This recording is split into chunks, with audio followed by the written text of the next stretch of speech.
आज कार्यक्रम बहुत भल लगे। आज प्रभात पुरुष विजु पट्टनायक हाथगढ़ा कारखाना उठे 1999 महाबात्या पर बंद हो पड़ा। विधानसभा विधायक थिबा समय 12 थर आलोचना करते से दाबी को माननीय मुख्यमंत्री 10/1/2015 मसीह पूरण करते। चीफ सेक्रेटरी निजे ऑर्डर करते, मुख्यमंत्री साइन करते। चीफ सेक्रेटरी से ऑर्डर करते ओटीएम श्रमिक मैंने बकेया पाइबे। ओटीएम जगह गोटे टेक्सटाइल बेस इंडस्ट्री हम ताही है 150 कोटी टंका माननीय मुख्यमंत्री प्रदान कले। श्रमिक मैंने बकेया पाइले एवं समस्त ड्यूज पूरण होती। आज खुशीर कथा 3050 कोटी टंका व्यय ओटीएम चौद्वार बदी पड़िया माननीय मुख्यमंत्री नवीन पट्टनायक प्रभात पुरुष विजु पट्टनायक सुपुत्र दीर्घ दिन चौद्वारवासी चौद्वार श्रमिक मान दाबी को आज शुभारंभ करिसेंती। माननीय मुख्यमंत्री नवीन पट्टनायक महोदय को मोर प्रिय नेता को अशेष अशेष कृतज्ञता जनइबा सहित आर प्रछद पटरे जेते परिश्रम करिसेंती 5T अध्यक्ष भी कार्तिकेन पांड्यान महोदय को मध्य धन्यवाद जनाऊँगी।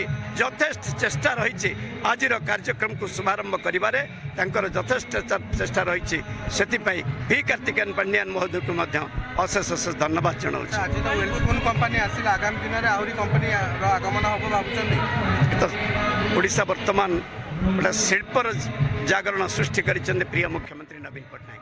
तांको निर्मल भावमूर्ति स्वच्छ शासन सबू शिल्प आज पुंजीनिवेश करने ओडिशा रे मन बढ़ाई। ये एक नमूना विभिन्न जगार माननीय मुख्यमंत्री देखिए शिल्प को पुनरुद्धार कर शुभारंभ कर नूतन शिल्प प्रतिष्ठा कर।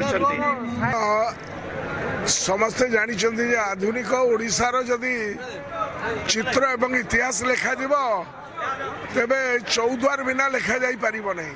प्रभात पुरुष विजु पट्टनायक ओटीएम कलिंग टिप्स करते यहाँ सेंटर थिला एवं तापरे राउरकेला आसिला तापरे आसिला पारादीप। तेणु विजु बाबूकर जो प्रथम प्रयास होता ओडिशा को आगू नापी समृद्ध करने से दिन में से कालक्रमे विभिन्न राजनीतिक कारण अखोजा अलोड़ा हो जाइथिला।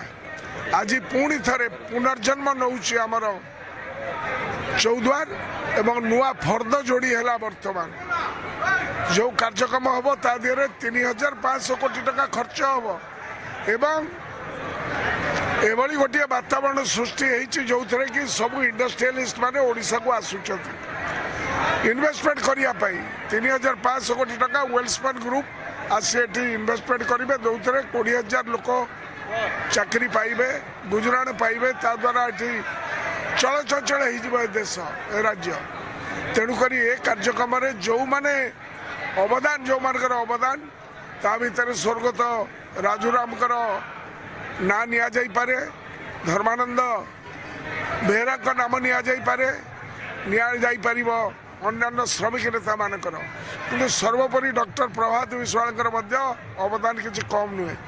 किंतु सबु बेले मु देखी आमर आपण मानकर प्रतिनिधि ये अंचल प्रतिनिधि सौमिक विश्वाल मुख्यमंत्री पाखे केते नेहुरा होती विधानसभा भीतर केते नेहुरा होती से जो कथा रखीला ताकू आमर प्रिय मुख्यमंत्री आज साकार करिसेंती।